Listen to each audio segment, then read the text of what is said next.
Yes, you are now listening to the sound of Sports Reports is Ordered. And those sounds do include a funeral procession for the NBA All-Star game. All-Star weekend, Mr. Logical's done with it. Mr. Logical, I said. One and only, world renowned. Born in Texas, raised in VA, representing everything New Jerusalem. He wants you to know that one of the greatest franchises in the world, Friday the 13th, Camp Crystal Lake happened in New Jersey, even though the movie said Illinois. Hardwick, Blairstown, Hope, stand up. Don't bring feelings to a fact fight. Don't do it. And then, of course, it is I, your unorthodox statistician that believes in Joe Hendry, going left so much that you thought I was southpaw, going left so much that DeAndre Wilder still don't know what happened. I am 2-5. So tonight we're going to talk All-Star Game. We're going to talk college football playoff expansion. We're going to talk NFL draft eligibility rules. Let's get it. Like, review, subscribe, share, rate, do all the free things. Do all the good things. So, Mr. Logical. Listening. They tried it. They tried, and I'm still not sold. So how did you feel about NBA All-Star Weekend? I was under the impression that it was going to be a 3-on-3 style. I thought that was one of the conversations. I remember, like, for some reason, I was locked into my brain. It was a little bit more competitive. Guys weren't really like hustling back on defense. They were defending the jump shots a little bit more. They weren't just letting guys walk the ball up and shoot half-court shots. I think guys were literally trying to make it to 40. I didn't really like the logistics of the format. I thought that could be done a little better because 40 just was a strange number. You know, because I know even the big three goes to 50. You know, maybe they didn't want to, drum off that too much, but I figure you go to 50 and you make it a little bit more competitive. Maybe you go 5 minutes, 2 5-minute halves or whatever, just something to kind of like keep the intensity going, because what they were doing in between the games, albeit it was entertaining. Was it? But like watching Dame Lillard like miss 3-pointer after 3-pointer deliberately, so this guy actually got a shot at winning the $100,000. It would have been good if you would have got entertaining. I think it was entertaining. The only thing I was entertained by was in Vogue because I saw way too much Kevin Hart. Yeah, I like Kevin Hart, and I think it's a move. It's a move, and I like I think it's supposed, like you said, we talked earlier, it's supposed to be for the fans. I just feel like the reason it felt like too much Kevin Hart is because you knew as a fan watching the game, you weren't going to get that much more basketball. And the NBA knew it too. So that's why they were just funneling Kevin Hart and his jokes. And then the whole TNT staff that gone fishing, and they were zooming in on some of the players that I'm pretty sure have had an unfavorable word or back and forth with some of these guys before. But they knew they had to do that because you weren't going to get that much more intensity out of the players. So you had to like have the 3-point contest. You needed In Vogue and Too Short and E40 and all the Bay Legends, which was dope. Raphael Sadiq, and I thought it was dope. I thought it was a dope look. But like I said, the reason it wasn't, basketball is dope. You knew you weren't going to get great basketball. You knew off the rip you weren't going to get great basketball. It's like you go to a birthday party, right? You take your daughter to a birthday party, and it's at Chuck E. Cheese. You know the pizza's going to be the games will be somewhat entertaining because you know what you're going to get because it's Chuck E. Cheese. So you plan accordingly mentally. I think people kind of tuned in thinking it's a new format. It was going to be different. Like, listen, the problem with the All-Star game is guys don't play tough defense. But you don't want to be the guy who gets yourself hurt in an All-Star game especially because most of these all-stars are probably getting paid on average 40 million. If we have to guess it because it's probably some $60 million guys. It's probably some $30 million guys in there. So you factor a couple of 50 million. So it's like these owners are shelling out $40 million a year for a lot of these guys run up and down the basketball court for their team. The last thing they want is a fucking highly competitive exhibition game where someone gets a finger nicked and he's out 2 weeks. Just As little stuff opposed like that. to what you brought up earlier when we were on the phone. When back in the day when they were barely paying these guys any money, they're like, no. The part where they go to LA Fitness in the off season. Oh yeah, they have these super ultra competitive games with no fans available. I mean, present. Yeah, so and that's so even then, but I think even then a lot of contracts are probably written so those guys don't play many of those games. That's probably why they do. But the last couple of years, these guys have been going to the Drew League. DeMar DeRozan, I know, went out there about to get into fights with people and all this kind of stuff. So I don't know. In those courts, and a lot of those courts are like NBA approved, and they have to meet certain specifications. I mean, Chet Holmgren, yeah, I was gonna bring that up. He broke his foot and missed his whole rookie year because of an exhibition game. But those Drew League games, those games, they go a little bit more. Is a little bit more competitive. The last thing you want is your star player rolling an ankle. Because somebody's closing out hard on this 27-foot 3-point attempt. So this is my problem. Yes, and because everything you said is valid, but correct. What I'll add to it is just going back through our timeline here of being alive and everything. How many injuries do you recall happening in an All-Star game?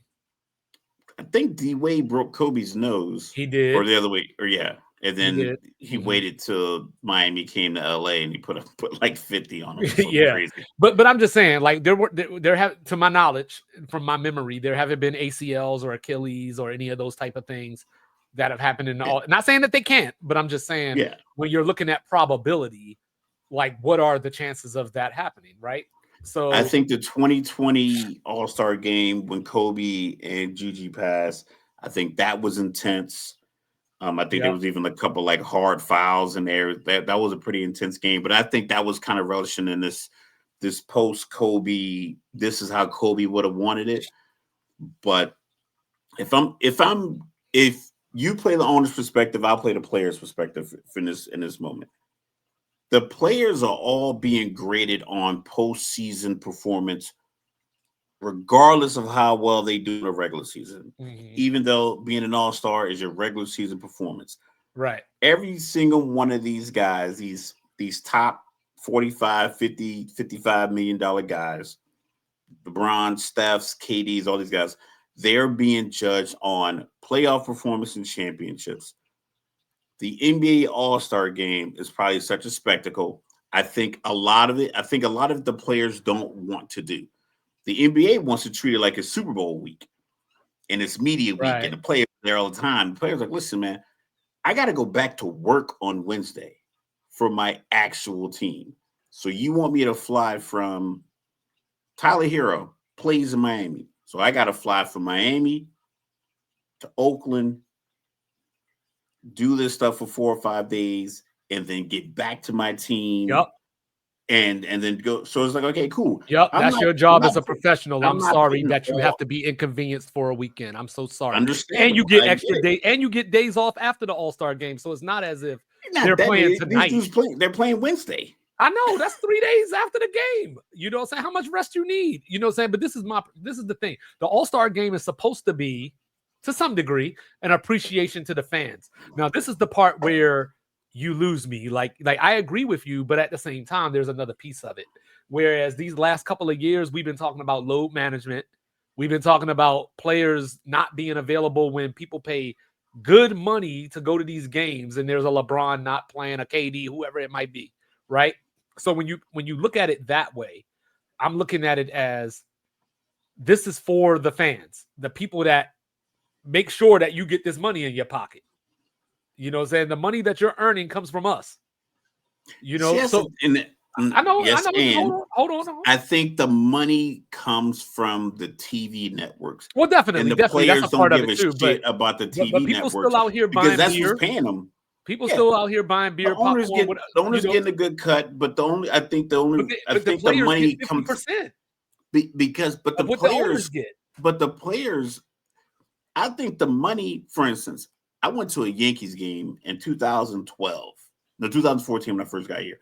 I think the beer was like $12 or $14 in. I think it's still probably the same price now. So Right. when the players are going back to these CBA meetings, they are lobbying for this TV money. So the players, it's not like the players are looking at the fans like, listen, we respect the fans, but the money is from the TV execs. Okay, fair enough. The fan experience used to be the way that it went until the money got crazy, until the owners started getting these big ass TV deals, and the players are like, cool, I want my cut of this TV money. The TV money is probably astronomical compared to Oh the yeah, definitely. That's why their 41 salary cap home and game you got money. these $60 million contracts and all that kind of Yeah, stuff. so So like yeah, I get it. your But 41 home games and the the All-Star owners are game for the still. owners, they're probably looking like that's chump change compared to It this might be, chunk but I'm it's getting still from this money. billion It's dollar. still money. You know what I mean? Yeah. That you're getting and splitting. The owners are splitting with the players. You know, so from that standpoint, I'm looking at this as it's one weekend out of a year, out of a season that we just ask you to show up. And nobody's telling you to act like it's game 7 of the NBA finals or anything like that. We know even when Jordan and them was playing, the first quarter and a half was freestyle, get your alley-oop off, get your behind the back and your no looks off or whatever. But when it was fourth quarter, just play to win the game. That's all we asking you to do. We're not saying go out there and play with playoff intensity. Just want or act like you want to win the game. So from that standpoint, bringing it back a little bit, there's been a conversation from people like Jason Tatum, Draymond Green, and they've been saying things like, well, why we got the rising stars out here, like playing on Sunday is a privilege. Like this, you got to earn this and all this kind of stuff like that.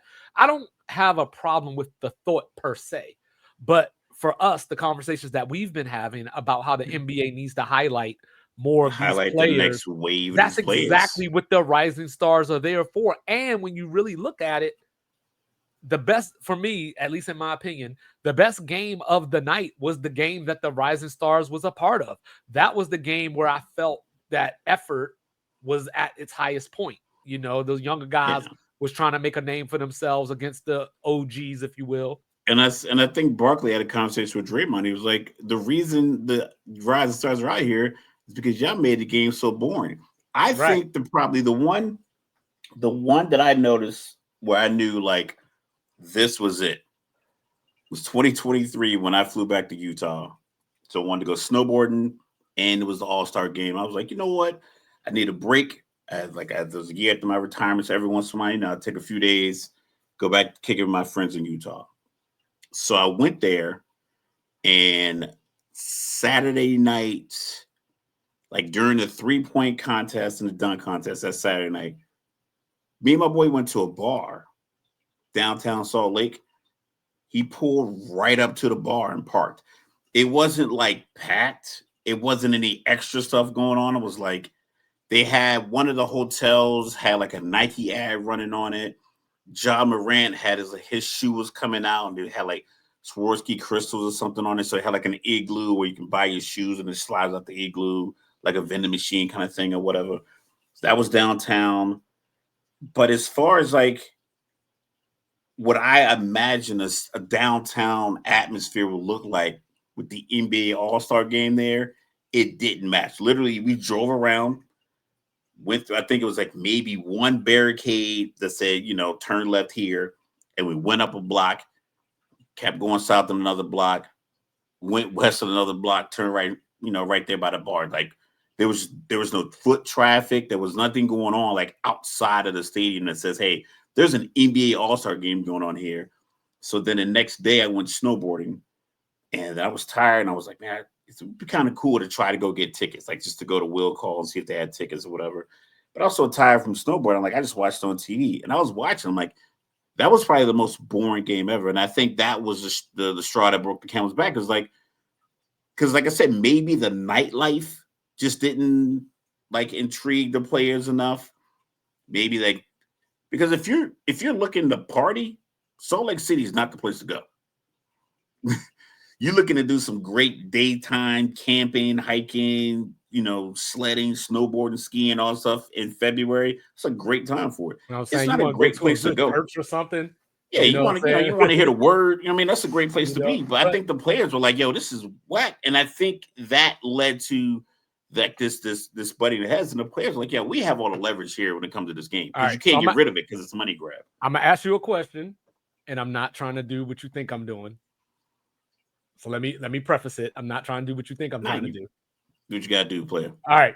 So when we talk about things like the slam dunk contest, you already know where this is going. Slam dunk contest, all-star game. Do you look at somebody like a LeBron James who has been the face of the league for the last, at least, I'm gonna just call it 15 years. It's probably been longer than that, but 15 years, and how he has not participated in things like the slam dunk contest, even though we've seen people, the Jordans, the Dominiques, even your Kobe's, Vince Carter, whoever, like stars, do you think that sent a ripple through the rest of the league of, oh, we don't have to do this shit? I'm gonna say partially, and the reason I'll go with that is because we talked about Kobe got his nose broken by D Wade in the All Star game. Kobe, his tenacity seemed to resonate with the players. Mm-hmm. I think LeBron brings in a sense of taking care of yourself so you can put your team in the best position that you need to be in, to include your personal entourage and your basketball team. I think players are picking up on that from him. As Okay. far as a dunk contest, I don't know why he never did it. Oh, I know why he never did it. I honestly I I don't know know why. because he just didn't want to be compared to Jordan in the dunk contest, or he Because didn't he want to didn't lose. want to lose. But And I don't think I'm not saying that I think that young LeBron, that guy I'm not he saying was that I so think he would have athletic. lost. I'm not saying that I think he would have lost. But that just would have been at a certain point that would have became, But in to him, that 2004, would have became another thing. 2005, No, he should have did 2006, it. That's when he should have like done in it. all of those years. So like That's when he should have done it. I don't think losing was on his mind in those years. I don't think legacy was on I his don't know how mind. good of a His team was dunker still he LeBron was going like is, 30 though. or 40 wins, I like don't know 30 how good of a wins. dunker he is. I know he's a powerful dunker. I've seen but like I don't know. some highlights of him throwing the ball off the wall and doing so. So like and he did the dunk contest I at mean, speaking of the all dunk contest, my guy got robbed the other night, by the way. You know what I mean? But we'll get into that later. But yeah. but the only reason that I asked that question, is kind of tied into Charles Barkley and Draymond's conversation of y'all made the league boring. Because if it's one thing I know about Americans, Americans are brand whores. Like we could have watched the same slam dunk contest that we saw the other night with Matt McClung and Steph Castle doing what they were doing. And if those names were Ja Morant and Anthony Edwards, they could have did the same exact dunks that those two dudes did, and people would have talked about it like it was one of the best slam dunk contests we've seen in years. Not ever, but just in years. You know what I mean? And that's where the league is in a bad place. That's where the league is in a bad place. Because remember when the Suns and the Bucks made the finals, a lot of people didn't watch, even though you had Giannis, Chris Paul, like all these recognizable people. There were still people Devin like, Booker, LeBron's guys not get there. going for their first championship. Yeah. But we talked about that the way they talked about the Rising Stars players. The NBA, I don't know. I'm trying to say, I want to come off as like, because I've been thinking about it all day. Like, how would they fix it, or what the issues are? Ultimately, it just comes down to, I don't think the players feel that they get the respect they feel that they earn from the media, especially now that a lot of the most popular media voices are former players. Mm-hmm. I think players are treating every event or every trade or every situation like it's us the 400 players versus everybody else. They are And men with sensitivity. I think that's being led by guys like LeBron and Steph and KD. Because let's keep it a buck. I know Facebook comments aren't everything, but if you look at a lot of the commentary surrounding, LeBron, like LeBron not playing yesterday, it's like damned if you do, damned if you don't. Yeah, he could have said it earlier, whatever the case may be. Like it's not That's the his problem. job. That's That's the what I'm problem. saying. Speaking of Facebook comments, thank you, What I'm Alo saying. Imani. Yeah, appreciate that. But that's what I'm saying. It is not the individual player's job to make sure your product is great. It's The not, but NBA is not you, doing a good job of maintaining their own product. You're We 100% right. But when you're the face of the league and the only dude that So if people I'm the talk about all if day, that's the every case, day, you just got to do some things. listen, you can't tell me, or you can't blame everything on me, even stuff that isn't involving me. Absolutely. And then when I want to get involved, it's it. like, oh no, we'll take it from here. It's like, listen, If you want to use my name, image, and likeness to push the stuff forward, then you need to acquiesce to some of our requests, because you have to recognize no one goes to NBA games to see Adam Silver. No one goes to see the refs. These are real problems that the players are having. And I think the players are feeling like the players are pumped. Let's say it. They gotta know. We always do that. We do that. Because it's true. No. Let me tell you. No. Nobody is telling LeBron James. Nobody's telling LeBron James to go out there on your 40-year-old busted wheel and jump out the stadium. Nobody's saying that. We just saying, can you give us a fucking day's notice, or whatever, just so we can have a replacement? I don't know the particulars of that conversation. Like, if you're the face of the league, act like you're the face of the league. If you're the guy that gets all the credit, I don't think these guys are in. I think we're leaning towards a lockout or a strike. I don't think the relationship between league, like basketball, can go away. Like that's what I'm saying. I don't think we're in a position between the league and the associated people who are the league, like the media, the owners, all that, and the players. I think they're at an impasse. And I think I don't know when their CBA expires, but I guarantee you either the owners are going to lock some guys out or the players are going to go on strike. We talked, because they keep talking about don't complain about the refs. You and I have watched these games and was like, listen, the refs at every level are the most sensitive people on earth. And people talk about the players. My son's JV team, the refs gave out 5 technicals in a JV basketball game. 5. Now the NBA, they're acting just like them. It's like, you guys are behaving like JV basketball referees. And it's impacting the game. It's impacting the way the players are doing.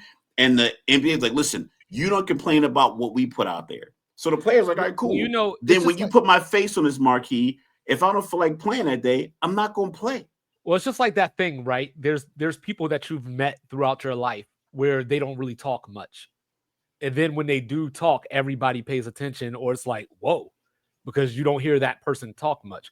For the fact that it was Steph that made the comments about the refs should tell you something. And it'd be different if this was Dylan Brooks, Draymond even, or whoever that was making these comments. It was Steph Curry. So for Adam Silver to kind of poo-poo what Steph was saying, just Adam goes to Silver show you is the players' commissioner. Right. And I think the owners are leaning in him like, listen, David Stern wouldn't have let X, Y, and Z fly. I'm like, yo, dog, you're not David Stern. You are the substitute teacher, and the captain of all the sports teams are in your science class, and they're running the show. So you got to take the message back to the break room with the teacher saying, hey, we want 55-minute lunches versus 45 minutes. You are our lackey, because without us, you guys don't have a good enough product.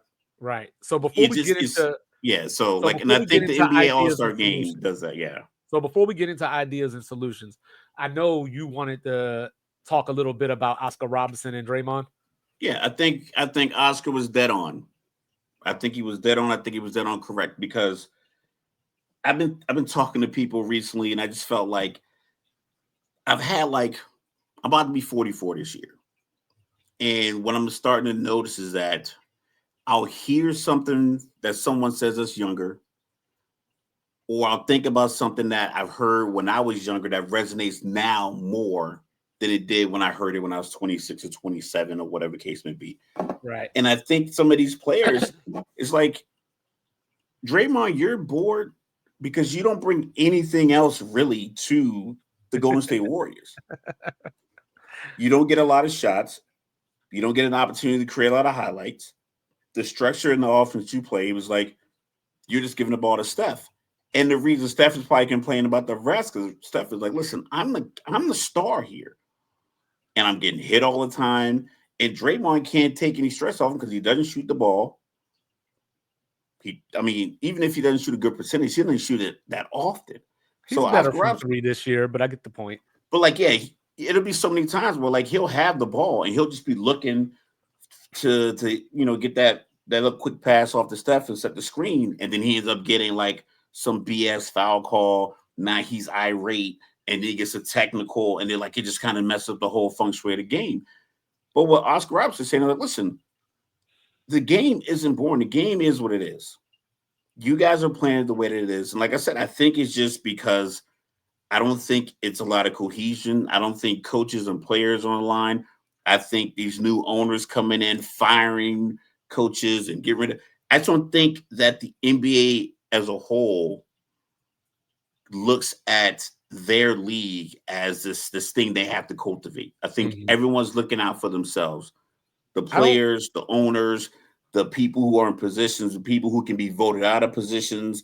I think everyone's kind of looking like, gimme, gimme, gimme, gimme, gimme, gimme, gimme, and that's not sustainable. Right. That's going to falter. Okay. But I think what Oscar Robertson is saying is like, yeah, it's boring because you don't do much. To you aren't that much of a participant in the game. Right. No, so I heard a couple of players say some things. So I'm gonna just give you some things that I heard, and then I want us to kind of think about one, if what they're saying are good ideas. If not, like how can the All-Star weekend be a little bit better just from our perspective? So one of the things I heard was Damian Lillard mentioned that he wants to go back to the East-West format, and he wants to take that page out of the old baseball book where the winner gets home court advantage, through the finals. So I know you're against that. I'm against that for the I most wasn't part. a big fan of it, just because I mean I think in baseball It's you an had exhibition teams game. you had teams that won like 112 games, and they're on the road to a team that won 88. Right. So then Jalen Brown mentioned that maybe the game, like you brought it up earlier, the big three thing, where the game maybe should go to 50 instead of 40. And then I mentioned Jason Tatum. Dame Lillard agreed with him as far as why are these rising stars here. But what Dame offered was, which I don't like just because I don't necessarily know how you go about it, but he wants to do, instead of the rising stars, let's do the all-star snub team. And I don't know how I feel about that because it's a good idea in theory, because those guys would come out on a chip with a chip on their shoulder and try to play against the guys that were selected over them. One, I don't know if you could field enough team because one, I don't know if there's that many snubs to build out a team. You get about 6 total, right? Realistically, and maybe not even that. You know what I mean? Like, because this year I know there was Norman Powell, there's Sabonis, but I think LaMelo Ball, but he's on a 10-win team or something. So yeah, but his numbers are all-star caliber numbers. So if you just simply look at like, all right, the snubs of the guys who are on the teams. Yeah, the NBA don't want that.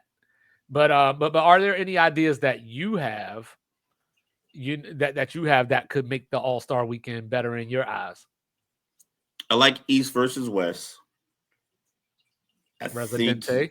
So you have 15 teams per.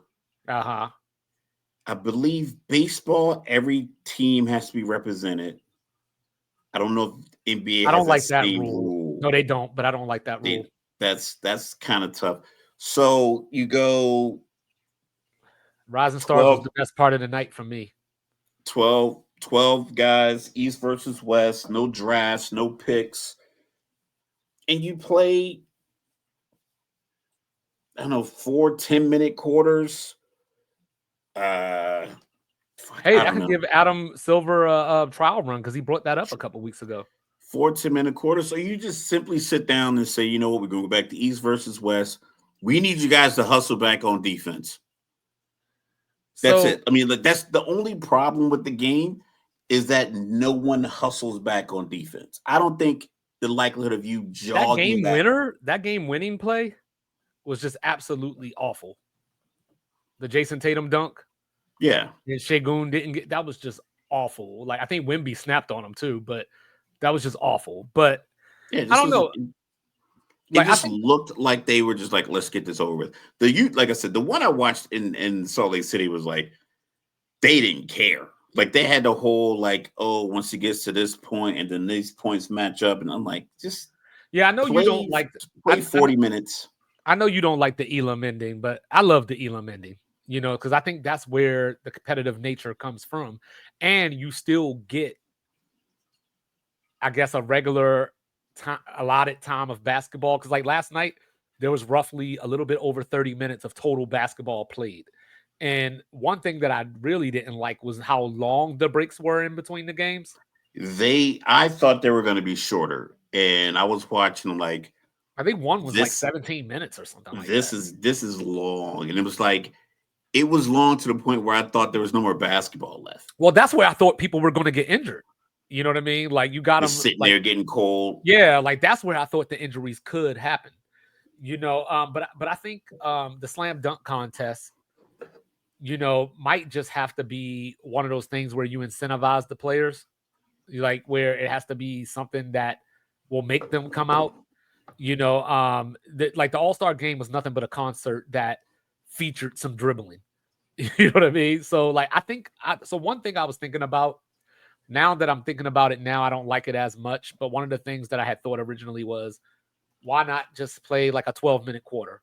Instead of going to 40 or whatever, just play a 12-minute quarter, because that incorporates something that you brought up earlier, like having a time, because that I think the time brings an urgency. You know, like if you're just going to 40, you could go down 37 to 33 and you're like, whatever. Like, you know, like, and then when they get 39, all of a sudden now you want to play hard. You know what I mean? So I think if you put some time, if you add time to it, you create a certain urgency.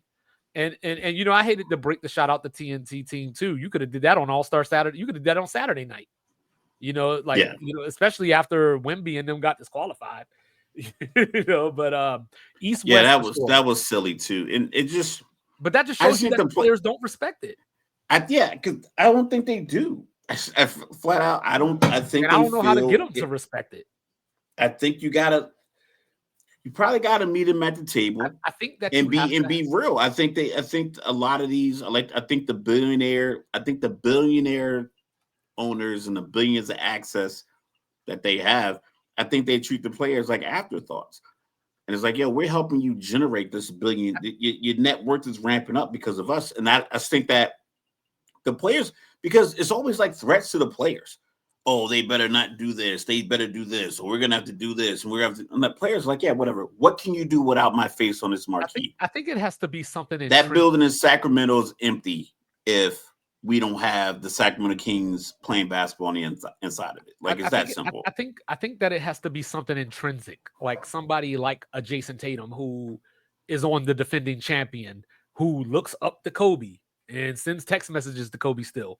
You know, like somebody like that has to set a tone. Like, we coming out to win tonight. You know, I don't know if that works like the rah-rah, but somebody has to attempt that, because like you said, I think people respected Kobe from the standpoint of, even though this is an all-star game, Kobe ain't going to let us slack. Yeah, Kobe not gonna let you slide. Like, Yeah. especially if you out there And don't trying to get me wear wrong. Kobe's. Like I'm you not trying can't to, wear Kobe's on the court with him and then be out here right. slacking. And I'm not trying to make the case that every all-star game before now was this big defensive stout game, because it wasn't. Like I yeah, said, we had icons, and I think 90s, early 2000s, those players were icons. Like you had the guys from the 80s that were still young enough to be kind of part of the festivities. Like, because if you think about players that got drafted in 1980, 81, 82, 84 in that range, they were probably only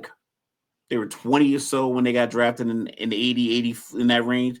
They were like 36 or 40 years old, like even if they were retired in 2000. But they were still like Magic Johnson's there, Larry Bird's there, Kevin, so all like the legends of the game are still hanging around. And then you got this new wave of guys that came through in the 90s. I think those guys were just more iconic than the guys we have now. And I think those guys were more ambassador, and they respect. And I think they respected the groundwork that these players laid for them. I think they were more ambassador minded. Whereas like these guys like Shaq, they just look at it as you're gonna make them forget me or you're replacing me. So I don't want to see you do well. Like I'm here because I get paid, but I'm not advocating for you to be the next great star. It's kind of how sometimes when I look around, like I said, I still work on the Air Force Base, and I joined in 2000. So the stuff that I see, like when I'm walking around the base, and when I see the new rules and I see the new PT changes and stuff like that, it's like, why y'all doing all this? Girls are mad about that nail polish, though. I tell you that. They were doing a nail polish thing. It was like guys with blonde hair. It's like, what is going on? But yeah. It just, to me, it was different. So I think Shaq is like, when I was coming up, I paid homage to these guys by playing hard in the All-Star game, playing hard against them. You guys are just, I think the new players are just everyone's so brand management focused that it's hard to get them to buy into this or conceptualize like this league as like a family, because you see how negotiations go, you see how trades go, you see how clandestine a lot of these moves that these owners and these GMs are making. Is like, and then you go to social media. There's only so much you can ignore. Everybody's bashing them. Like LeBron James right now, if he turned on his Twitter or whatever social media app or TV, it's like he's getting, you could be upset that he didn't play. Cool. But he's like, it's an exhibition game that none of you tuned into anyway. So you guys didn't watch it, well, but you're mad at me for not playing. Doug Gottlieb earlier. Because Doug Gottlieb was one of those guys that kept running his mouth about how all these players are terrible, blah, blah, blah, blah, blah. And then he can't get a win coaching the college basketball team. Hey, they won yesterday, by the way. but no, but 3-24. But I think that's part of it. But I think the league used to be ambassadors. Now these guys are brand management. Yeah, it's just a changing of the times. But to Rez's point, I think I might want to take the opposite thought on that, because like somebody like Jason Tatum, the legendary dunk that he had on LeBron and all that, where's the tapes and all that kind of stuff like that. So with the social media, like you have an opportunity to see these guys at a younger age than we saw some of those older players, so you can follow them for longer. But that's just a thought. But I did get upset when I saw Ja Morant, Giannis, and Zach LaVine jerking each other off about joining the dunk contest next year. That did bother that same thing like 12 years ago. He did the same thing on the sideline. And it also was one of those things like it took for Ja to say something. It took for Ja to joke around if he was. Ja should have said, I'm going to do the dunk contest. You try to dunk on everybody every game, and you've been in the league all these years. You never done a dunk contest. That's what he said. He was like, I'm thinking about McClung got me thinking about this or whatever he said. And then Giannis is like, I'll do it if you do it. And then LaVine's like, I might have to make a comeback. All of y'all put y'all asses down because y'all had years and opportunities to join this dunk contest. Don't try to dunkers act like should be between 6'2" and 6'5". Anyone bigger than that, it doesn't look as cool. Point. That's a good point, Rez. That's a good point. But that's enough of that shit. I'm tired of talking about mediocrity. My guy Steph Castle got robbed in the slam dunk contest because a dude jumped over a fucking car. Let's think about that. A man jumped over a car and dunked the basketball. That's not like a thing that you could just roll up to any park and see happen. Like, that's a pretty dope I don't thing. care about that. I think we're just I think we just, as fans, we've seen everything. No, I just think everything's digital. Steph Castle had the better dunks. I just think Steph Castle had the better dunks, and Matt McClung was just prop guy. But actually, real quick, before we move on, one last question. I know a lot of the WNBA players just did this unrivaled one-on-one tournament.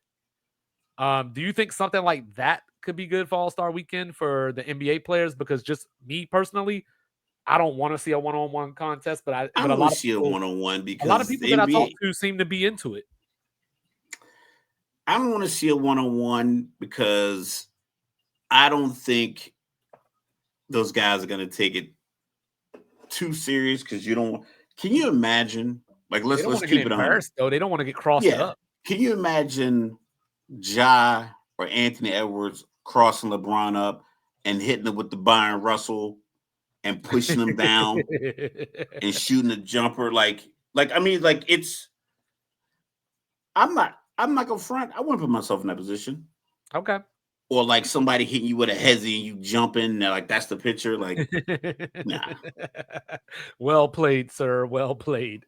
But moving on from the mediocrity, let's talk about money. So apparently, college football is this close. To being the greediest organization on earth. Yeah, Well, keep they're going. already that. They're already that. But God damn, it's awful. It's appalling. right. I'm So gobsmacked. I mean, I can't even think of another adjective to describe gobsmacked. how I feel. It's Yeah. ridiculous, but keep going. My bad. So we are a few weeks away potentially from finding out that the playoff is going to expand to either 14 or 16. Along with that change comes the Big Ten and SEC both getting 4 auto bids. The ACC and Big 12 both getting 2 auto bids. And then your G5 spot, and then the rest being at large spots. So, just for the purpose of this conversation, I wanted to play around with an idea, Mr. Logical, because a couple of weeks ago we talked about how the ACC was potentially talking about having a little mini tournament for their conference title, one I versus hated four, that two idea versus too. three. Yeah. So I wanted to look at this year's standings and just kind of play with that a little bit, pause, if you will, because the SEC and the Big Ten getting these auto spots. But if you're getting the auto spots, what if you have a year like this year in the SEC?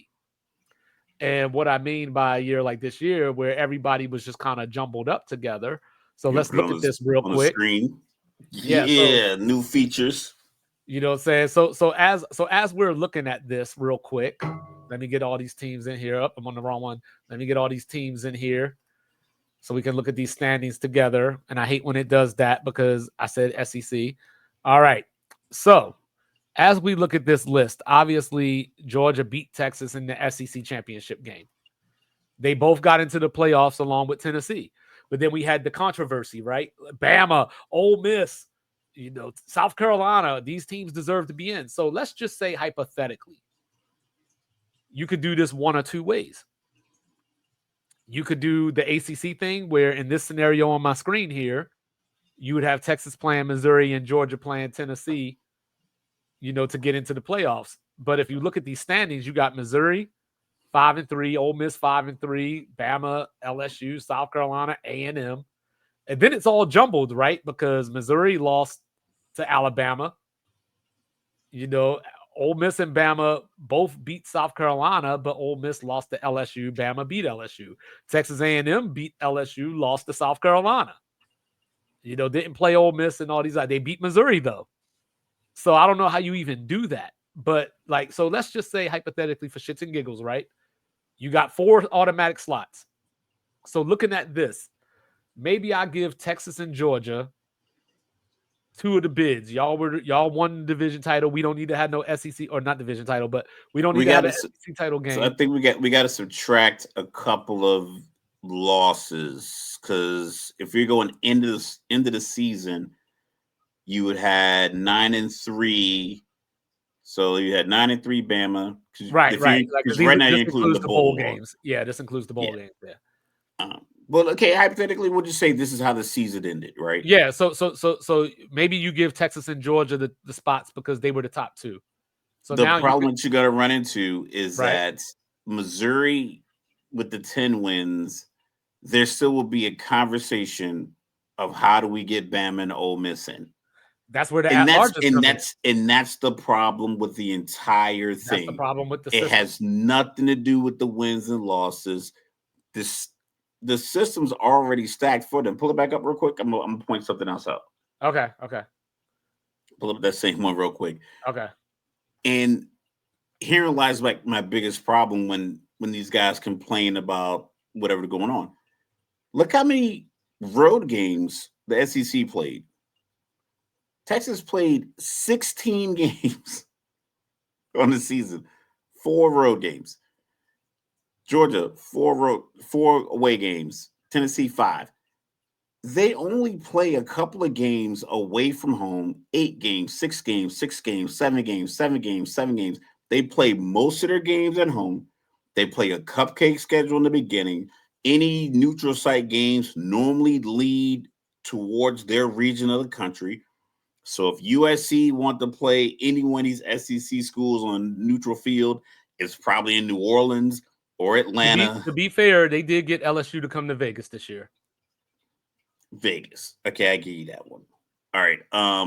Just to be fair, but you're right. But just to be But once fair, for that again, one, like they didn't go to they didn't play at the ramp. They didn't play at SoFi. yeah, Whereas Georgia will, if you want to play Georgia on a neutral site, yeah, we'll play you in Atlanta. yeah. Like, so they have the crop of talent from Florida to Texas, high school wise. Florida up to South Carolina, west over to Texas. Some of the best college football high school football programs are in that region. Right. Yes, there's great ones in Pittsburgh, there's great ones in Ohio, there's great ones in Michigan. But I'm not not enough. saying that, but not as many as compared to Mhm. the amount you get to recruit from that region. So you're getting the best players, you're getting the benefit of the doubt. You have so many NFL players that are alums of many of these schools because they are talented. You don't need to then continue to stack the deck in your favor. You got 3 teams in last playoffs Mhm. out of the 12. The Big Ten got 4, even though people were trying to get Indiana kicked out when they were still undefeated before they lost their game. They still people trying to get them kicked out. It's just this arrogance that you really think your teams after 4, 1, 2, and 3, 1, 2, and 3 in the SEC can probably be competitive with like 1 or 2 for most every other conference. But 4 through the rest, they are just susceptible to losing as any other conference's teams after the top, after the top 25% of your conference. So you Right. have 8 to 10 teams. The first 2, yes, they are outstanding. SEC, your first 3 are outstanding. The rest of them are average as it plays out when South Carolina loses their bowl game to Illinois, when Bama loses 2 games on the road to Oklahoma and Vanderbilt. Then they Lose the lose their bowl bowl game to game Michigan that to didn't have all their Michigan players. with a basically a third string crop of players. It happens. You are a good conference. You have good teams, but all of you aren't as good as your top And, team. and Like also I a part liken of the this. dudes like from tough neighborhoods. Like, listen, I get it. Some people in your neighborhood really throw hands. Some people in your neighborhood are really tough. Just because you grew up in the same zip code or the same street doesn't by proxy give you that same kind of force and leverage. You got to go out here and show it. And every year the SEC, I know people jump all over like it's crazy. But like, yeah, they don't win all of their bowl games by a lot of points when they play other conferences every year. It's a toss up every year in December and January when they're playing these bowl games outside of their regions. And then you got, so moving it over to the Big Ten, and a part of this playoff agreement does bring, I guess, a SEC Big Ten scheduling alliance. So that's the first step, in my opinion, to the whole AFC, NFC thing that we've been talking about with the SEC and Big Ten, kind of just breaking away from everybody else. So when you look at the Big Ten standings, oh, I hate this so much. When you look Yeah. at the Big Ten standings, from this year, you got some funky stuff going on because Ohio State lost 2 games, so they would be the last team to get in with that auto bid. If they had the 4 auto bids, they did Correct. get 4 teams in this year, which is the top 4 that we're looking at right now. You know what I'm saying? But on top of that, let's just say, like, let's roll with it. You give, because it was Penn State and Oregon in the Big Ten title game, so we'll give them the 2 slots. So now you could have Indiana against Iowa, and you could have Ohio State, Illinois in your mini little playoff there. But Illinois is the team that I wanted to highlight because they did beat South Carolina in the bowl game. 2 of their 3 losses were to Oregon and Penn State, who both made the playoffs, versus South Carolina and Ole Miss and Bama, who didn't lose to anybody that made the playoffs. And that's the bad part about college football is that you're talking about whose loss was worse. You're not talking about who had the best win. You're talking about who had the worst loss. And that's where it gets creepy and stupid. You know what I mean? So at the end of the day, it's just one of those things that, shout out to Mississippi the State Cowbells. actually, Yeah, shout out to and the that's what I Cowbells. mean. It's like Prescott all y'all aren't that good. You know what I mean? But that's where you get into this. So when you really boil down to it, and let's say Ohio State had 3 conference losses in this scenario. Are we really trying to get Illinois and Iowa into the playoff talk? Because the Big Ten has 4 slots. You know what I mean? And that's where you get into this. And because if they guarantee 4 slots, you're gonna have to put them in. So you're gonna be in a situation where 8-4 Miami, 10-2 Miami won't get in because 8-5 Iowa is the 4th team out of the Big Ten that gets in. Like, I mean, that's asinine. It's stupid. And I mean, so the one thing that I do like about it, because I try to find the silver linings, but I guess to some degree you minimize the committee, from having so much, because when you look at the committee, for example, I know, Residente knows, everybody knows they wanted to get Alabama in that playoff if they could. Absolutely. But by having these ranking releasings every week, you got Indiana up here at 6 or 7. You got Bama down here at 13. That much doesn't necessarily change for you to justify pushing Bama back up the ranking to get ahead of Indiana or whoever that you want to put them ahead of. So now it gets a little shady because even though the committee might be gone, these auto bids are still going to leave out teams that deserve to be in. And then what do you do with Notre Dame? Is a 10-2 Notre Dame automatically in? I don't understand the need for so many changes to a playoff system. I think worked. If you look at it, because in previous years, Ohio State wouldn't have made the BCS top 2 back in the day when that was the long-standing determination of who played the national championship game. They wouldn't have made it in the AP coaches poll voting before that. They wouldn't have made it in the 4-team playoff. So you had your champion, the Ohio State Buckeyes, as an 8 seed in the 12-team playoff, show this is what happens. You can have an up and down regular season, more money. They still had the 4 teams, and I think they would be able to keep getting 4 teams because I think SMU's year is an anomaly. I don't think they're going to have another year like that because they're a smaller school. They're probably going to get poached for talent, either from a brain standpoint, where they get like coaches that want to get new jobs at Texas or new jobs at other schools, Texas A&M, or you're going to get talent that transfers out. So players are going to go from SMU to another school. So I don't think a lot of these schools are going to have this repeat success. I don't know if Indiana's going to have another 11-1 season under their belt.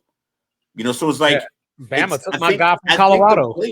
I think the players and coaches with the 12-team playoff is like, let that play out. Like, it will be fine. Let it play out to where give it a few years. Like, they're demanding stuff as if they got left out. You got 4 teams in. Well, even though one of the teams people didn't even want in, and they still got them in. But that's the problem, right? On your side. But that's the problem, right? Because it's all timing. So this upcoming season is the last year of the playoff contract. So it just happens. Who signs a 2-year contract for a new playoff format? I'm just saying, like, people that know that they can change the rules. And that's the thing, right? Because the ACC and Big 12 aren't going to say, hey, you know what, SEC and Big 10? whatever, we don't need y'all. They ain't going to say that because they do need them.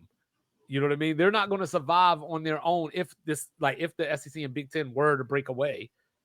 I don't know how popular ACC and Big 12 football is going to be for a second tier championship. So, so they can't say that. They can't stand up to them. But there has to be a way, and that's where college football, or I guess college sports in general, the NCAA, as they say, is toothless. So there's no commissioner or someone to step in and raise the bullshit flag. This is and I think we just talked about the NBA having the commissioner being like the middleman between the owners and the players, very similar to the NFL. There's some structure there. So if there is a dispute, one side can't just go make up a whole new thing using the players. It's like in my personal opinion, just me, Mr. Logical, I don't know why they feel the need to try to force this leverage that they already have. It's like you're gonna cheapen your regular season. It's gonna, I don't think the ratings, I mean, granted, most people are watching games on streaming services now, and I think people are just kind of ingratiated to being a fan and fandom of college football teams. I don't think that's gonna change anything. That's the problem. Nobody's gonna stop watching. No one's gonna stop watching. The same way that people buy Madden every year. But you're definitely gonna you're gonna soil your product. And it's gonna be a situation where, do you really want all of the top talent in the country to just come to the Big Ten and SEC, or do you really want parity? Well, another good thing, the last good thing, I guess, is that maybe you do have teams, not necessarily the same teams like SMU, but you have other teams of that ilk. Maybe their fans are a little more bought in if they're having a great season, like a Louisville or somebody like that, or a Missouri even. But that's the thing. Louisville, Kentucky, Tennessee, South Carolina, Georgia Tech, UVA, you have your opportunity by just being in the proximity of the high school talent that you should be able to recruit. You should be able to restock and retool your team every year because you are in football country. If you are a coach in Nebraska or Iowa or Minnesota and you can't field a good offensive line, you're not doing your job right. So if you can't get skilled position players that are dynamic enough, like guys like Jeremiah Smith and the wide receiver core that Ohio State seems to reload every single year, if you can't do that, then that's on your recruiting base. You don't get to just be like, oh, well, we're going to get a spot anyway. No, Boise State had a Heisman Trophy candidate, a Player of the Year candidate on their team, and they beat the teams on their schedule, and they lost one close game to Oregon, which could have gone the other way. If you get a drop. Yeah, Oregon had a kickoff return and a punt return in that game. Yeah, so it's like they're setting it up because they don't want those teams to get in. And it's like your top teams are still some of the most recognizable brands in the country as far as college football. So Penn State, Ohio State, Michigan. Michigan had a down year, and you still got 4 Big Ten schools in. And you still beat, and Michigan in a down year still beat Ohio State and Bama. And then Ohio State won that. I think they should be looking at this year like this is a success. This shows our dominance. You don't need to now tip the scales in your favor even more.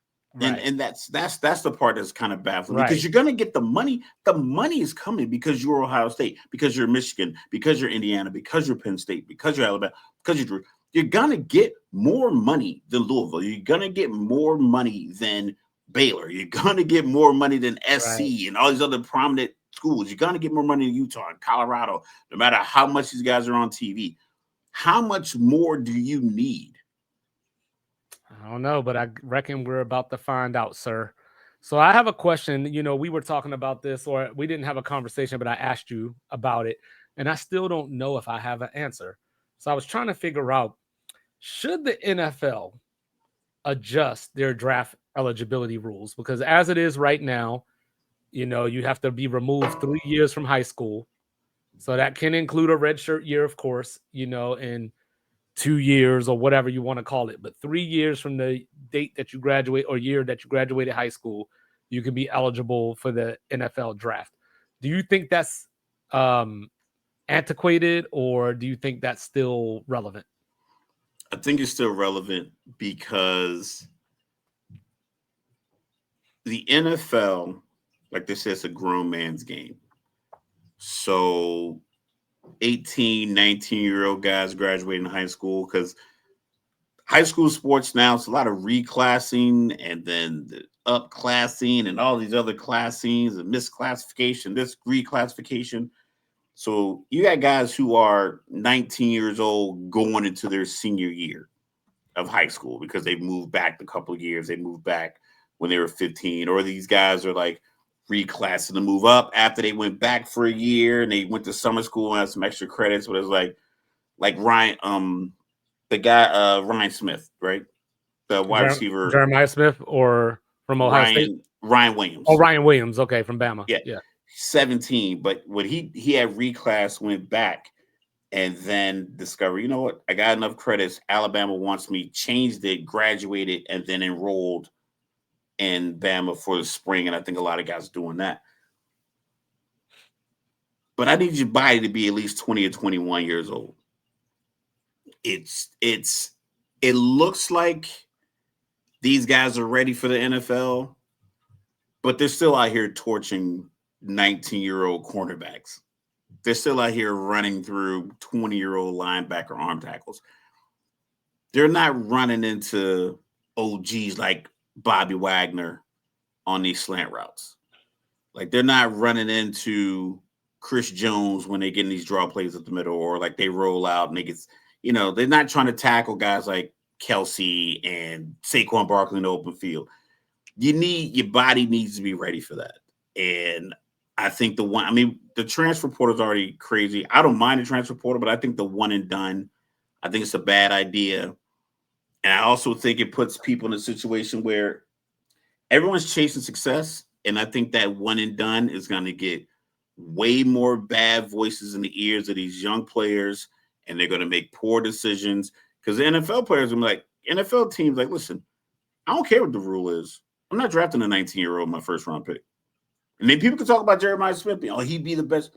Okay, cool. You bank on that. You bank on an NFL GM putting his number one pick into a teenager.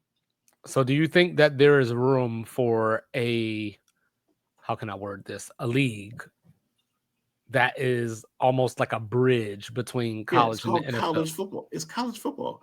That's but all. Hold on. We don't need extra stuff. But no. But do you think that a league like, say, hypothetically, and of course this would never happen, but just having a conversation, a league like the UFL could be almost like a G League of sorts, but by design? No. Reason it is, I don't think it is because you already have your established pipeline. Your pipeline is high school, JUCO, Division 2, 3, Division 1, college football, get body ready, go to pros, UFL, XFL, USFXL, Elemental PXL, all these other leagues are leagues of guys who came to the top of the mountain and there was no spot for them. So now you want to maintain being a professional. Now you go to one of these other professional leagues. But as your amateurism goes up, granted, I know like the money and everything else, but it's like high school, college, NFL, and then you stay ready. Guys go to Canada and they play in the leagues. Guys played in the UFL, and they get another opportunity. But we already have the buffet line. We already have the process. You walk in, you say how many people you want, you pay for it, you go there, you get your plates, you walk around, you get your food, you sit at the table. You don't need another person to break down all the different food the buffet here. It's like, listen, you know what a buffet is, you know what the line is, this is the process. Go, sit down, eat your food, deal with it. Everything, because one person comes out. I see if it was like 100 players every year, like in the NBA. That one and done rule is stupid because the NBA is drafting guys at like 16 and letting them sit in Europe for 2 years and they can come over and play. Right. And they Basketball is never less do. physical, and they never do. And basketball is less physical. Yes, you need to be tough, but you don't need to be super strong to defend Kevin But Durant. I think that I like. I think You that don't I need to be like. physically gifted to like as far as like strength and your Right. body. Right. I think at 18 or 19 years old, you could probably play good You can use defense your on speed, and Bradley you're not Beal. Yeah. getting your head knocked You off. can guard Jalen Green. Yeah, he might bust your ass because he has experience, but you're not going to be at such a physical deficit as soon as you show up on an NBA court, like a tennis So player or a professional golfer. I think I like the baseball rule as far as, you got guys like Russell Wilson, who got drafted when he was at NC State, and the team had his rights. They had his Yeah. rights, So I think I might like an idea like that, where if an NFL team hypothetically looks out at a Quinn Ewers or CJ Stroud, Where would that's you put him? that's practice. Not they wouldn't play on the practice squad, but you just have their rights, And then when they become draft eligible, they're your asset that you can trade. I like that. Or Yes, something. and I like the thing outside the box. I don't like it because I don't want to give the NFL. I don't want to give the professional leagues more power over the individual player. Mm-hmm. What if because you think about it. Carson Beck was going to the NFL draft after his injury, surgery. He was going to go to the draft. Then his girlfriend was like, "Hey, man, come down to Miami. I think they got a bag for you." He was like, "All right, cool. I'm gonna come down to Miami and rehab and get this $8 million." So now, say the New York Giants had his draft rights, and they were like, "You know what? We need you to come to the league right now, but you're only gonna pay you $400,000 to sit on the bench." And he's like, "I could be making $7.5 more millions of dollars and getting better at my game, but yet because you want to control like I said, the NFL, like in the NFL, like you have enough players, like you have enough people to choose from. Like you have the whole HBCUs full of skilled players. I know a lot of offensive linemen don't tend to come out of, a lot of HBCUs, but so many skilled players you can get from the HBCUs. They don't draft any of those guys. Right. So I don't want them to be controlling other guys' futures. But like I said, the one and done to me, I think you need to be physically ready. And 3 years removed, I'm guessing there's some scientific stuff to that. I don't know if there's enough.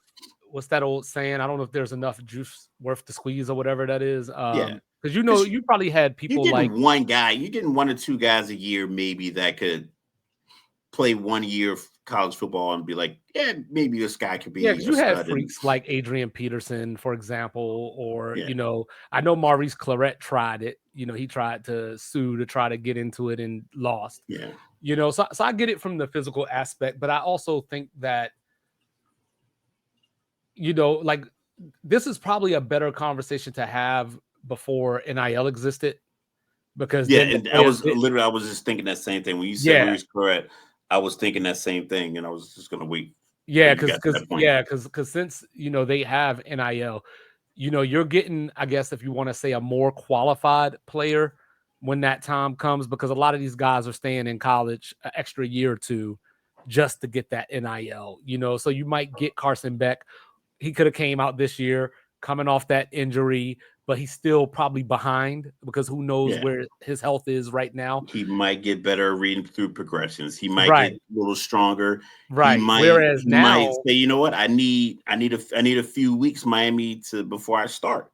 Whereas now you get to watch him over the course of this season, and instead of spending a second round pick on him, you might go, oh, he's only worth a 4th round pick because that injury didn't heal the way that it was supposed to. Didn't heal. He can't make those throws that he was making right. prior to injury. Something along those lines. So that's where it's advantageous to let somebody else do your scouting for you. Right. Let someone else do your recruiting, your healing, your rehab, and your teaching. Let somebody else handle all of that for you, because you got this 53-man roster to figure out, and then you have your 20 practice squad guys, and everybody else is like, cool.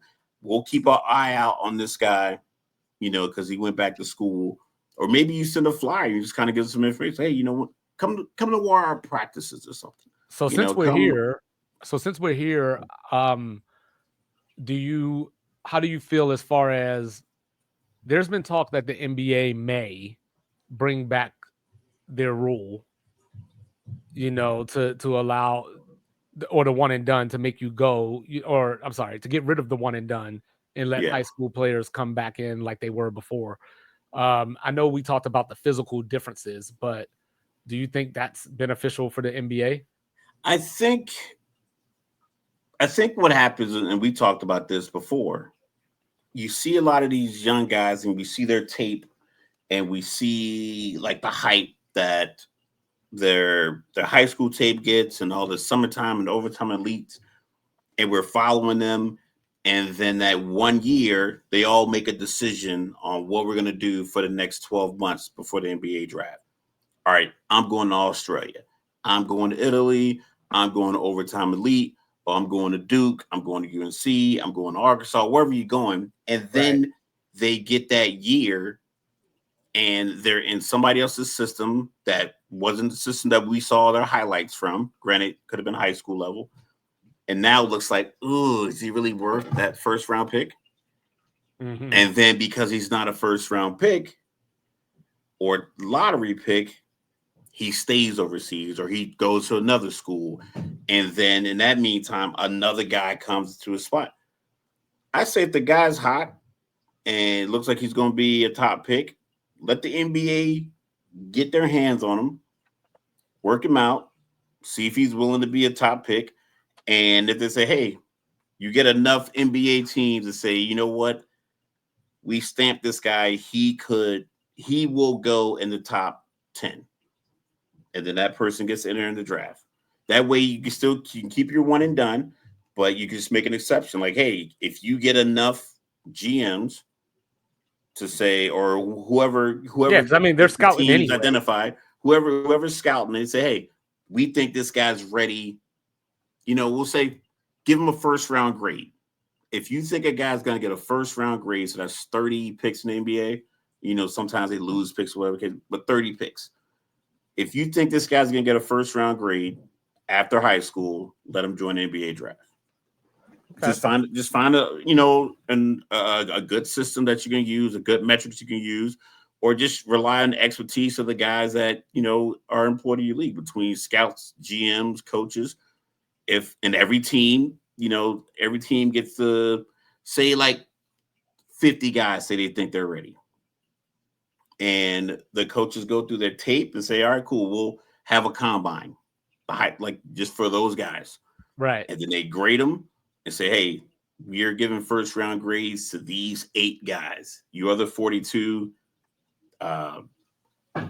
you can go, you're going to have to go to college or something like that. You have to figure out some other kind of way to do it. But like if guys are really ready, then figure out the way to get them there. All right, last question before we get out of here. And this is just on the fly as you were talking. I thought about this just because I was wondering, since we're talking about the one and done and all that kind of stuff like that, has anybody in your circles or at work been talking about college basketball at all? No, like it's March is a couple of weeks away, But the damn tournament don't start till like March 24th. It seems like it's like, you got March Madness is basically. I think it's the 13th or something like that. But because I fly out on Saturday from a cruise, which is the 15th. So yeah, it's like the 13th. Yeah. But I was just asking because with the tournament coming up, this is usually the time where people should probably be looking a little bit if they're going to be filling out brackets and all that kind of thing. Yeah. Conference tournament. And you and I definitely, as we're going to start covering it. Oh yeah, I'm already ready. You know what I'm saying? Like Auburn is like having one of the greatest seasons in NCAA history right now. So that's why I was wondering because, but they don't necessarily have, I guess, big NBA names. So that's probably why it's not resonating. But, you got Cooper Flag at Duke and everything. And, you got the 2 guys at Rutgers. Rutgers just isn't any good. Yeah. So, and that's another thing that can kind of hurt your draft stock is like you're supposed to be an NBA player, but you go to a college team and you can't get No, you can't lead them to 26 wins. Like I think that also hurts the one and done Right. part. But I never But liked the Mike, one and done rule. What's going on, Mike? The one and done rule to me always felt like the NBA was just trying to help college basketball backfill their talent, right. And it didn't work anyway. and you see, like I said, the NBA. And I know Dennis Schroeder said this. I Yep. know Up people. in Oregon. Anytime you invoke this word slavery, modern day slavery, people say, "Oh, well, you're getting Dennis paid." Schroeder. Yeah, and I get it. Like the choice of words is poor. Like, stop comparing stuff to slavery. You can look at it as a control aspect, and the way owners use their leverage. And I think the one and done rule was one of those things where it's like Mm-hmm. every other sport that isn't pretty much your any sport that isn't like kind of, if the face of your sport is young black men, it seems to be regulated way earlier in your life than other sports. Mm-hmm. Tennis, if you're good enough, you Ian. can go pro. Skiing, you can go pro. Swimming, Golf. you can go pro. Golf, you can go pro. Hockey, you can fight. Baseball, you can fight. NBA, you got to go to college 1 year, and if you step out of line, we're gonna suspend you. But Mm. yet, we've been seeing highlights of USA versus Canada fighting in the first 9 seconds, like it's the most proudest moment in American history. Hey, they booed But our anthem. You know what I I'm mean, but I'm saying saying? like the fighting No, I part. know, Well, I yeah, know, I yeah. know, I know. We love the You know what I'm fighting in saying? hockey, and we love the fact that these guys are young, coming out of high school, getting drafted in the MLB. They end up some kind of program, but it seems like it's a lot of focus on control of the sports that are headed up by young black men, and I think the NBA is starting to learn that. And I think college football is trying to exploit that by just being greedy and Mm-hmm. trying to take all the money that they can so they can buy up all these players and continue to just stockpile all of this money that they can hide But because they're mostly nonprofit organizations that don't have to pay taxes. and And one thing I want people to keep their eye on, for one, keep your eye on the One Mic podcast, Mondays and Thursdays at noon Eastern. Make sure y'all checking that out, getting your black on black news and all that. But keep your eye on the SEC in basketball this year because they may break the record of a conference getting teams into the NCAA tournament. So the current record is 11, held by the Big East. The SEC just might get 12. You got that going on. Like I mentioned, Auburn already. They already have 14 quad one wins. The next closest team has 8. You got Duke and Cooper Flag. Keep your eye in Concanuple. Yeah. One of the coolest names ever. Like I hate the Blue Devils, but you got to give credit. Where it's Yeah. due. You got North Carolina. Sitting out here at about 15 and 11. So, are they going to get in the NCAA tournament? I mean, you should say no, but they are North Carolina. They So are North they Carolina. win 2 games in the ACC tournament and they 18 might and get in. 11 they're in. Yeah. Yeah, they might get in. Saying you got the conference tournaments, like I said, starting in about a week and a half or so. So I'm here for all of that. You know what I mean? Like, I think that this year we got a bunch of mid majors. Like, there's the Big West out there, and I'm sorry, I'm nerding out right now. You got the Big West out there with 2 teams that might get in. They got 2 teams that might get in. So, Gonzaga, are they going to get in? Never thought you would ask that question. So there's a lot going on in college basketball, but I think that it's fallen so far off the radar, that people just aren't tracking it. And if people aren't Yeah. watching the NBA, at the same clip that they were, I can't imagine that they're going to watch college basketball because those are players that they know less. So, Yeah. but Like that's I the said, one man the thought. NBA has problems. I said it's going to be a table meeting where, like I said, you leave the egos at the door and you come and say, why is our product in trouble? Or why is it perceived to be in trouble? So I bet the numbers and the money because the commissioner needs new advisors. The money probably doesn't say, "Hey, we're in trouble," but the viewership and just the conversations around basketball that Right. you and I have, like we have a sports podcast, and our conversations around basketball are they're very bleak. Negative. Yeah. Yeah, Well, it's well, well, bleak, and it's like it should be highlighted more. But we're looking like, yo, you have a good product, but you're highlighting the poorest aspects of your product. so like the one good thing that the NBA did, and this goes back to David Stern, is all the international outreach. Like that's paying off, and that's some of the money that comes in that keeps the league in a good position as far as financially. But you also have these new initiatives like NBA Africa, things like that. We had Gabe Vincent come in from Team Nigeria, and now he's in the league playing for the Lakers of all teams. You got I can't even pronounce his name, but the guy off of the 76ers, that was on, in the Olympics as well this year. Yeah. Who Oh, the French guy. yeah, the French guy, Busele? Gershom Busele. Yeah, Busele, yeah, yeah. They got him. That's a great story. And the Sixers, yeah, because I think he had some NBA run before with a couple of teams, and then went back to Europe and came back. I think Mike's saying they got to play better. I don't think the players are playing poorly. well, I it's the just game believe itself, though. It's not the game. yeah. Some of the games are unwatchable. Some of the teams are so bad, so quick into the season that it just Cleveland versus Charlotte should be entertaining, but by December it might not be. Right. Detroit's making a turnaround, but you just have. I think it's all kind of running together. I think everybody's trying to take so much of this money that's coming in and ignoring, like, listen, if you just get the hell out of the way and let the players play, the college players will continue to join the NBA. Let these guys who are ready out of high school play in the league.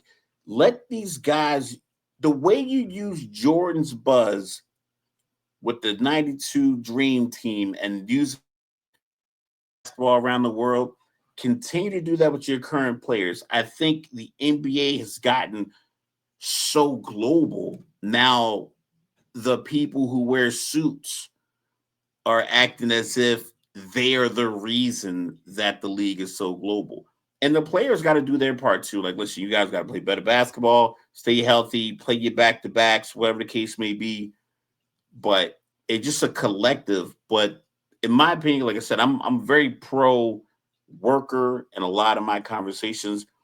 I think too much leadership gets in the way. Like I tell the guys at work when they come up with this new idea to keep everybody in the loop, I'm like, no. Like, why? I'm like, you don't need need to the know that. NBA needs. You know what the NBA needs, and I'll wrap up on this. You know what the NBA needs? Some retired veterans to come work No, in the that front NBA needs office. something they can't have. They need Michael Jordan or something of that ilk to walk through the door. 28 points, 7 boards, 6 assists as a rookie to just come into the league and light it, because we've been talking about it, right? Like you got your LeBrons and Currys and Durant's. People are going to be fading out. You know what I'm saying? Jason Tatum's, your Anthony Edwards, people like that. They've been in the league long enough to establish that this is the guy that is going to take the torch next. You know what I mean? And But you got Anthony Edwards' team messed it up by I trading know they away traded a valuable piece of his who's team. about to be an MVP candidate, and then you got you got your SGAs, who should for the second straight year should win MVP, but he didn't win it last year.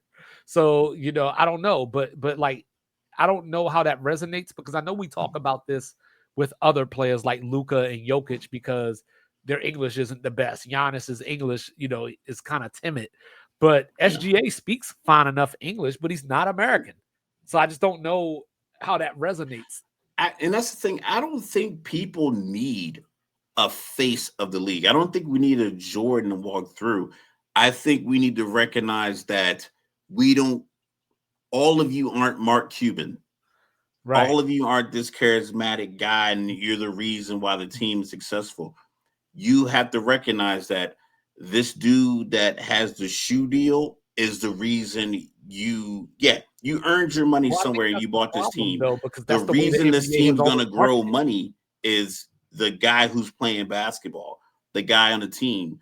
Like, I don't know what the beef was with Luka and Dallas and the new ownership, and I'm like, unless that rumor is true that they're really trying to move that team to Vegas so she can put a casino on the side of the stadium, hey, more power to you. Or Luka better be with the Latvian or no Serbian or hold up, Latvian mafia or something. Yeah, he Like must be with some kind of underground the coup. Latvian yakuza. You know what I'm Yeah. saying? So him and Porzingis made up, and like they're gonna bring back, they're gonna reunite Yugoslavia or something. I don't know, You but know what I'm saying? But I don't know, man. whatever they were doing in the NBA, need to let the egos get out of the way and let the game speak for itself. Because the game is dope. The players are dope. When Embiid plays, he's really good. He was on one leg. He dropped 50 in the playoffs on one leg. Like, But he had see, the biggest brace on. players He like had an him offensive lineman type brace on in a basketball game and and put his up ass 50. needs to sit out the rest of this season so he could be that next season. And that's why So, I asked the question. I don't ever want to bang on nobody for doing what they feel like they need to do, but I was like, why is this man playing in the Olympics? oh yeah, 100%. Especially coming Without off a of that brace. injury. Yeah, but coming off of that, you know what I mean? And then, I Why? saw My thing was like, why are you playing for the United States when the Olympics are in France? Well, I That saw was that my only thing. Kyrie. Well, I saw that Kyrie Trying is to go to pursuing Australia. the Australian. He's trying to play for Australia, and I'm with that. You know what I mean? Like, I want competitive Olympics. That's part of the reason why I don't watch the Olympics is because it's not competitive. It So was good. It was good last summer was really good. yeah, It was really good. Yeah, I caught a couple games. I But watched a lot of the games. They're really I'm just good. not invested enough to care enough to wake up at 3 a.m. to watch these games. You know what I mean? But look, at the end of the day, the NBA needs help. Like the only reason I brought up what I brought up as far as like they need a Jordan to come in is just because that's the way that the NBA has always marketed themselves. It's always been the Yeah, but individual. they just been like they just been the reason they can't promote any young player is because they haven't promoted a single player in the last like 5-10 years. They have been shitting on every single player, every opportunity to get. The media doesn't highlight anyone, hence why SGA wasn't MVP, because the media only talks about the guys that people don't like. They don't like, or the league doesn't like, or Or the they in the player, championship picture. the not a championship team. So it's like they only focus on the most polarizing personalities. The guy wearing 23 in LA is number one. Then you have the guy 30 wearing 30, and then you got the guy wearing 21 in Philly. So you have these guys, but the guys that they do segments about aren't guys that you're trying to highlight. Anthony Edwards, LeBron's going to stay. LeBron is like, I mean, this sounds like super, but LeBron is like the light. Like there's nothing he can do. He can't hide. He plays in LA. He's the oldest dude in the league. He's still really good, but you have SGA who's playing better than LeBron, which is not like a knock on LeBron. He's 40.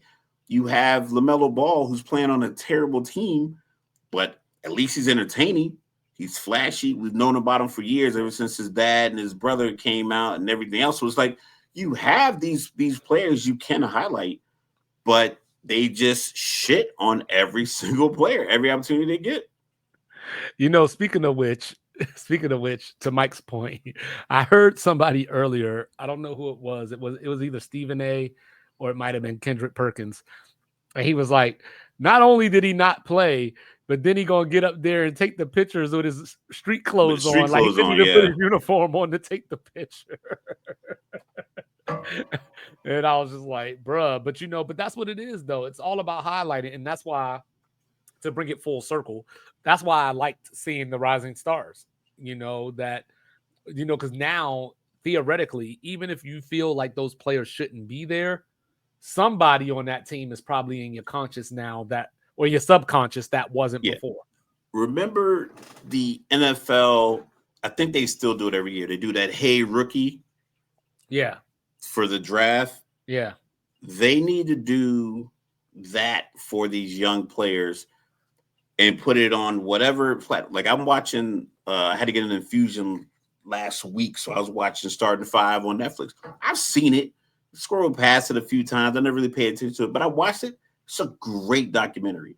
It's behind the scenes. It's candid. It's honest. It's the same way, the same vein that they did quarterback and receiver, where they had you got the old star, you got the young guy, you got the guys. I think it was last season, so it was like the Celtics run to the championship. So it's just there's ways of highlighting these guys, and you can put them on different platforms, and you put them in different things. But if it's simply just you hope people watch TNT or NBA TV or ESPN, then that's not enough. You got to do more than that. Like, I know that these guys are looking at their bank accounts and they're seeing all the money coming in. They think they're fulfilling it, but it's like you're not.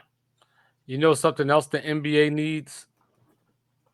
I promise this the last thing. The NBA needs the Knicks to get to the finals at some point. Yes. You know what I'm saying? Like, if you can't get a Boston LA series, you know what I'm saying? You got to get the Knicks in there. You got to get a Knicks Boston's Eastern Conference Finals and a Warriors Lakers or OKC Warriors Western Conference Final. Hypothetically, and I know this ain't going to happen. And so I know what you're about to say, Mike, but I'm about to ask the question anyway. Do you think it would actually ring bells if the Clippers made the finals? Just off of being in LA and having the market, or do you think that they're so number two to the Lakers that it wouldn't really move a needle? That's tough because I always argue the whole market thing. That would be great, Knicks versus Hawks in the first round, and we might get it. I don't know if Kawhi's not a big enough star. The city is a city. Kawhi's not. Kawhi's Harden. I mean, he's older now, but you know what I mean? He still has name value. Maybe, but I don't know if he was an all-star. I don't think people show up to see Harden now.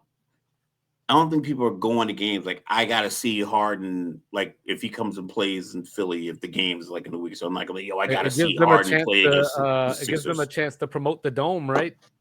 In the wall. But the thing about that, they just do that with just concerts. They just have like a comedian do 10 shows there, and they'll talk about it, or they'll have a country music artist perform or something. So they're gonna sell the hell out of that stadium. But like I think the personalities and the faces that go on the marquee, it's gonna be tough for LA. But they can fucking sell Cleveland versus OKC or Boston versus OKC. That would probably be the least watched series in the finals history. Start talking about it now. Just start talking about, we got the second youngest team in the NBA, and then we got this team that's, they came in with the new coach. Like, they have to start having conversations about these other teams, because if you think about it, people probably, if you're not really into an NBA, you probably thought that the Cleveland team disbanded when LeBron went to Los Angeles, because they haven't talked about him ever since. They only show highlights. Cincinnati. They show highlights from 2018. They haven't shown. Go to Facebook and put in 2019 Cleveland Cavaliers highlights. You won't find any. You're gonna find Toronto highlights, huh? You'll find Toronto maybe, but so this is an opportunity for the media to stop shitting on the players. Like, yeah, we get it. Some of them might be divas. They want to play back-to-backs. They don't want to go out there and play with broken bones in their fingers. We get it. It's not 1986, but still, get back to the game. Get these sensitive ass refs off the court, or get them graded. Get something, because they do need us. They need us. Hot box, one mic. Sports Reports is ordered. Listen, I'm putting them applications for new NBA offices. I need to stop playing and write this letter to Liquid Death, though. You know what I'm saying? But Joe, one last thing. I promise. Last thing for real. Shout out to Brandon Ingram. Duke's own, tricking a team to giving him $40 million a year. Yo, I'm telling you, he was like, I never would have thought this was true. Like, the team's 16-40. What are you talking about? Yeah, but he is the world-renowned Mr. Logical, and all he asks of you is that you don't bring feelings to a fact fight. Don't do it. You know what I'm saying? All I ask is that you like, review, subscribe, share, rate, do all the free things. And while you're doing the free things, take a second out to do the good things too. You know what I'm saying? We are Sports Reports Ordered. We will be back on Friday. Let's see what happens over the next few days. The NBA will be back on Wednesday. Luka and Dallas. Don't do it. You know what I'm saying? That's what's up. Holla back, y'all. We love you. Peace.